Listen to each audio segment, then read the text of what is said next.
സഹപ്രവർത്തകരും സഹോദരി സഹോദരന്മാരെ ഏതാനും നിമിഷങ്ങൾക്കകം കർണാടക ഉപമുഖ്യമന്ത്രി കർണാടകത്തിലെ പ്രദേശ് കോൺഗ്രസ് കമ്മിറ്റിയുടെ അധ്യക്ഷൻ കൂടിയായ ശ്രീ DK ശിവകുമാർ ഈ യോഗത്തിലേക്ക് എത്തിച്ചേരുക. അതുകൊണ്ട് തന്നെ ഒരു രാഷ്ട്രീയ പ്രസംഗം ഈ സന്ദർഭത്തിൽ നടത്താൻ ഞാൻ ഉദ്ദേശിക്കുന്നു. നല്ലവരായ നാട്ടുകാരോട് വോട്ടുകൾ അഭ്യർത്ഥിക്കാൻ മാത്രമാണ് ഞാൻ നിങ്ങളുടെ മുന്നിൽ.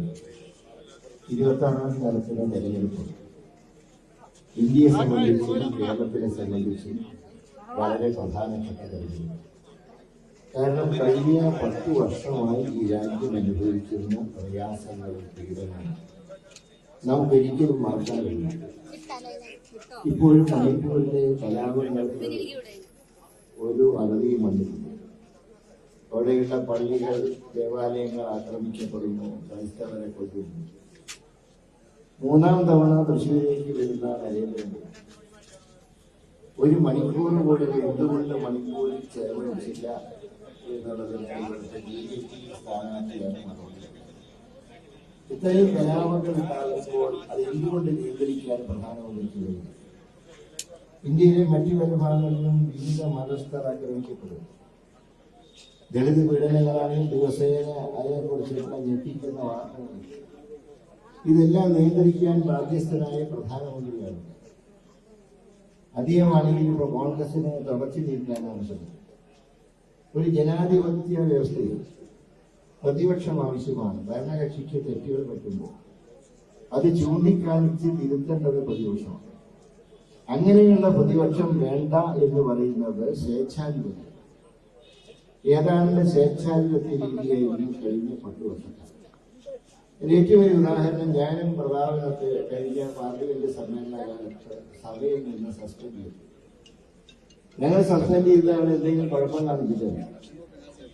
ഞങ്ങൾ സസ്പെൻഡ് ചെയ്യാൻ കാരണം സഭയിൽ 2 പേർ അതിക്രമിച്ച് കയറിയപ്പോൾ ഇവരെങ്ങനെ അകത്ത് ഇത്രയേറെ സെക്യൂരിറ്റിയുള്ള ലോക്സഭയിൽ എങ്ങനെ 2 പേർ വിസിറ്റേഴ്സ് ഗാലറിയിൽ നിന്നും പാർലമെന്റ് ഹൗസിന്റെ അകത്തേക്ക് ചാടി അതിന് പ്രധാനമന്ത്രി മറുപടി പറയണം എന്ന് പറഞ്ഞതിനാണ് മുഴുവൻ പ്രതിപക്ഷാംഗങ്ങളെയും സഭയിൽ നിന്ന് സസ്പെൻഡ് ചെയ്തു. ആ സസ്പെൻഷൻ കാലയളവിലാണ് CRPC, IPC, എവിഡൻസ് ആക്ടുകൾക്ക് പകരമുള്ള നിയമങ്ങൾ. അതായത് പ്രതിപക്ഷത്തിന് സമ്പൂർണമായി മാറ്റുന്നെങ്കിൽ നിയമങ്ങളിൽ ഭേദഗതി വരുത്തുക. അതാണ് ഏറ്റവും വലിയ സ്വേച്ഛാധിപത്യത്തിന്റെ ലക്ഷ്യം. അങ്ങനെയുള്ള ഒരു ഭരണകൂടം ഇനി രാജ്യത്ത് തുടരാൻ പാടില്ല. ഇനി വീണ്ടും വന്നാൽ ഒരു അജണ്ട പ്രഖ്യാപിച്ചു ഏകസിക്കുമ്പോൾ ചരിത്രം മാറ്റിയെഴുതുക. ചരിത്രം മാറ്റിയെഴുതുമ്പോൾ ഒരുപക്ഷെ ഗാന്ധിജി വില്ലനും ഗോഡ്സെ നല്ലവനോ. അങ്ങനെയുള്ള ചരിത്രം നമ്മുടെ യുവതലമുറ പഠിച്ചാൽ പിന്നെ രാജ്യത്തിന് നിലനിൽക്കില്ല. അതുകൊണ്ട് രാജ്യം നിലനിൽക്കണമെങ്കിൽ കേരളത്തിൽ, ഇന്ത്യ രാജ്യത്ത് ഭരണമാറ്റം ഉണ്ടായത്. ആ ഭരണമാറ്റം ഉണ്ടാകുമ്പോൾ അതിന്റെ ബദൽ സംവിധാനമാണ് ഇന്ത്യ മുന്നണി. ഒരു കാര്യം നമ്മൾ മനസ്സിലാക്കേണ്ടത്, ആ ഇന്ത്യ മുന്നണി രൂപീകരിക്കാൻ ഏറ്റവും വിട്ടുവീഴ്ച ചെയ്ത പാർട്ടി കോൺഗ്രസ് പാർട്ടി. സാധാരണ മത്സരിക്കുന്ന അത്ര സീറ്റ് പോലും പാർട്ടി മത്സരിക്കാത്തത് പാർട്ടിയുടെ ദൗർബല്യം കൊണ്ടല്ല, മറിച്ച് BJP അധികാരത്തിൽ നിന്ന് പുറത്താക്കാൻ പറ്റും. അങ്ങനെ ഇന്ത്യ മുന്നണി രൂപീകരിച്ച് ബദലായി പ്രവർത്തിക്കുന്നു. ആ ഇന്ത്യ മുന്നണി ഇന്ത്യ ഭരിക്കണമെങ്കിൽ കേരളത്തിൽ UDF എല്ലാ സീറ്റിലും ജയിച്ചേ തീരൂ. കാരണം ഇന്ത്യ മുന്നണിയുടെ കേരളത്തിലെ പതിപ്പ് UDF ആണ്. UDFിൽ എല്ലാ കക്ഷികളും ഇന്ത്യ മുന്നണിയിലുണ്ട്. ഞാൻ ചോദിക്കട്ടെ, മാർക്സിസ്റ്റ് പാർട്ടി ഇന്ത്യ മുന്നണിയിലുണ്ട്. എന്തുകൊണ്ടാണ് ഇന്ത്യ മുന്നണിയിൽ ചെയ്യുന്നില്ല? അതിന് ചില രഹസ്യ അജണ്ടകൾ കേരളത്തിലുണ്ട്. അതാണല്ലോ പിണറായി വിജയൻ കഴിഞ്ഞ 2 ആഴ്ചയായിട്ട് അധികം നിരന്തരം കോൺഗ്രസിനെ കുറ്റം പറയുക. നിരന്തരം രാഹുൽ ഗാന്ധിയെ വിമർശിക്കുന്നു, രാഹുൽ ഗാന്ധിയോട് ചോദ്യങ്ങൾ ചോദിക്കുന്നു. എനിക്കറിയാനുള്ള ഒരു കാര്യം, ജൂൺ 4-ാം തീയതി പ്രധാനമന്ത്രി നരേന്ദ്രമോദിയാണ്. അദ്ദേഹത്തിന് ആർക്ക് സംശയമില്ല, 4-ാം തീയതി മാറും. അത് കാര്യം.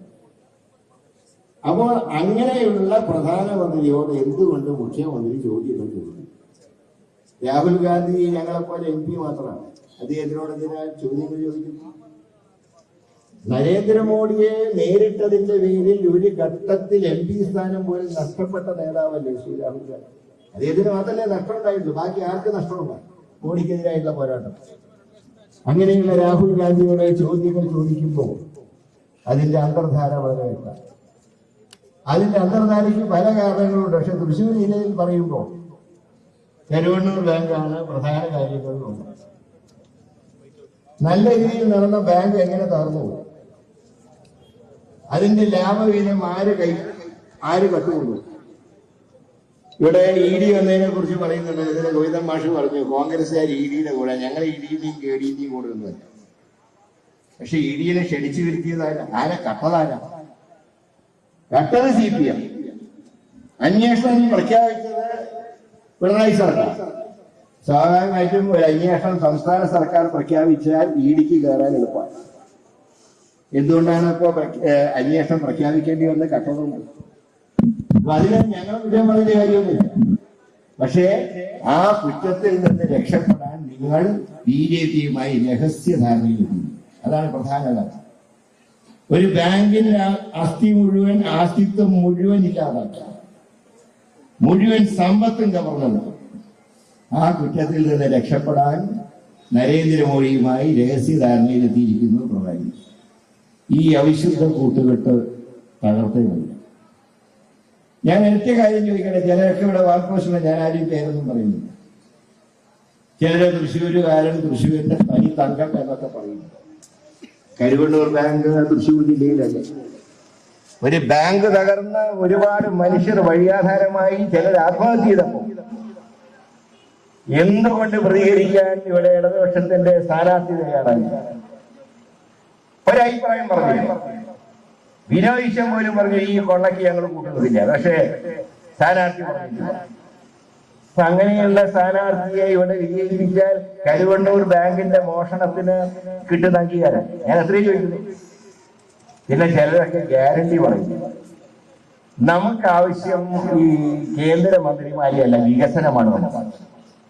നേരത്തെ കാര്യം ചോദിക്കട്ടെ. കഴിഞ്ഞ 10 വർഷക്കാലത്തിൽ കേരളത്തിന് ജയിച്ചവരല്ലെങ്കിലും ചിലർ ക്യാബിനറ്റിൽ ഉണ്ടായിരുന്നല്ലോ. അവരൊക്കെ വേറെ സ്റ്റേറ്റിൽ നിന്ന് രാജ്യസഭ കൂടെ വന്നാണ്. ജനങ്ങൾ തെരഞ്ഞെടുത്താലും ജയിച്ചു. അങ്ങനെയുള്ളവർ എന്ത് നേടിത്തന്നു കേരളത്തിൽ? ഞാൻ തന്നെ ലോകസഭയിൽ ഓൾ ഇന്ത്യ മെഡിക്കൽ ഇൻസ്റ്റിറ്റ്യൂട്ടിന് വേണ്ടിയിട്ട് സഭയിൽ സബ്മിഷൻ കൊണ്ടുവന്നു. ഞാൻ കൂടെ അംഗമായ എസ്റ്റിമേറ്റ് കമ്മിറ്റിയെ കേരളത്തിലേക്ക് ക്ഷണിച്ച് കുമരകത്ത് വെച്ച് എസ്റ്റിമേറ്റ് കമ്മിറ്റി സംസ്ഥാന ഗവൺമെന്റിന്റെ സാന്നിധ്യത്തിൽ, ചീഫ് സെക്രട്ടറിയുടെ സാന്നിധ്യത്തിൽ യോഗം ചേർന്നു. അന്ന് അവര് പറഞ്ഞത് ഫിനാൻസിന്റെ പരിഗണനയിലാണ്, 1 മാസം കൊണ്ട് ക്ലിയർ ചെയ്യും. ഇതുവരെ ക്ലിയർ ചെയ്തില്ല. അപ്പോ കേന്ദ്രത്തിന്റെ മന്ത്രിമാരെ കൊണ്ട് ഒരു പ്രയോജനവും ഈ കഴിഞ്ഞ 10 കൊല്ലം കൊണ്ടുണ്ടായി. അതുകൊണ്ട് പറയുന്നു വികസനമാണ് വേണ്ടത്. ആ വികസനം ഈ നാട്ടിലെത്തിക്കാൻ നിങ്ങൾ UDFനെ സഹായിക്കണം, അനുഗ്രഹിക്കണം. ബഹുമാനായ ശ്രീ DK ശിവകുമാർ വേദിയിലേക്ക് വരുന്നത് കൊണ്ട് ഞാൻ ഇനി ദീർഘമായിട്ടൊന്നും പറയുന്നില്ല. ഞാൻ നിങ്ങളോട് വോട്ടുകൾ അഭ്യർത്ഥിക്കുന്നത് വികസനത്തിന് വേണ്ടിയാണ്. നാളെ ഇന്ത്യ മുന്നണി ഗവൺമെന്റ് അധികാരത്തിൽ വരുമ്പോൾ ആ ഗവൺമെന്റുമായി സഹകരിച്ചുകൊണ്ട് തൃശ്ശൂർ പാർലമെന്റിൽ വികസനങ്ങൾ ഉണ്ടാകും. ആ വികസനത്തിന് വേണ്ടിയാണ് ഞാൻ വോട്ട് അഭ്യർത്ഥിക്കുന്നത്. നിങ്ങൾ സഹായിക്കണം, അനുഗ്രഹിക്കണം. നിങ്ങൾ കൈയടയാളത്തിൽ ഒരു വോട്ട് രേഖപ്പെടുത്തുന്നു. ആ വോട്ട് ഈ രാജ്യത്തിന്റെ ഭരണമാറ്റത്തിനുള്ള വോട്ടാണ്. ശ്രീ രാഹുൽ ഗാന്ധിക്കുള്ള വോട്ടാണ്. അത് നൽകി സഹായിക്കണം, അനുഗ്രഹിക്കണം. നിങ്ങളുടെ ജനപ്രതിനിധിയായി തെരഞ്ഞെടുക്കപ്പെടാൻ അവസരം ഉണ്ടായാൽ ഞാൻ നിങ്ങളോടൊപ്പം ഉണ്ടാകും. ആ ഒരു ഗ്യാരണ്ടി മാത്രമേ എനിക്ക് നിങ്ങളോട് നൽകാൻ. വികസന കാര്യങ്ങളിൽ നിങ്ങൾക്ക് വേണ്ടി പ്രവർത്തിക്കും, നിങ്ങളുടെ ഒപ്പം പ്രവർത്തിക്കും. ഞാൻ തൃശ്ശൂരിലെ ഒരു എളിയ സഹോദരനെ, ജനിച്ച മണ്ണിൽ ഒരു സഹോദരനായി തന്നെ ഞാൻ നിങ്ങളുടെ മുമ്പിൽ ഉണ്ടാവും.